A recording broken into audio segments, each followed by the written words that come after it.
ಭ್ರಷ್ಟರಿಗೆ ನಿಜಕ್ಕೂ ಕೂಡ ಪುಕ ಪುಕ ಶುರುವಾಗಬಿಟ್ಟಿದೆ ಈಗ. ಮೊದಲಿಗೆ ಯಾರು? ಶ್ಯಾಮ್ ಸುಂದರ್, ಮಾರುತಿ ಕಾಂಬಳೆ. ಯಾರಿವರು ಹಾಗಾದ್ರೆ? ಬಾಗಲಕೋಟೆ ಜಿಲ್ಲಾ ಪಂಚಾಯಿತಿ ಸಹಾಯಕ ಕಾರ್ಯದರ್ಶಿ ಇವರು.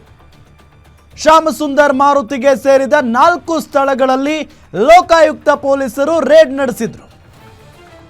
ಇವರ ಮನೆಯಲ್ಲಿ ಪತ್ತೆಯಾದಂಥ ಅಕ್ರಮ ಆಸ್ತಿಯ ಮೌಲ್ಯ 2,45,56,000 ರೂಪಾಯಿ ಇವರ ಮನೆಯಲ್ಲಿ.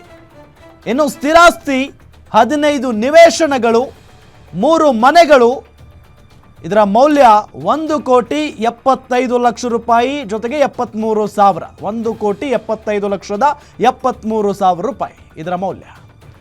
ಚರಾಸ್ತಿಯ ಅಂದಾಜು ಮೌಲ್ಯ 4,930 ರೂಪಾಯಿ ನಗದು, 28,26,90 ರೂಪಾಯಿ ಮೌಲ್ಯದ ಚಿನ್ನ, 52,000 ರೂಪಾಯಿ ಮೌಲ್ಯದ ವಾಹನಗಳು ಕೂಡ ಇದಾವೆ.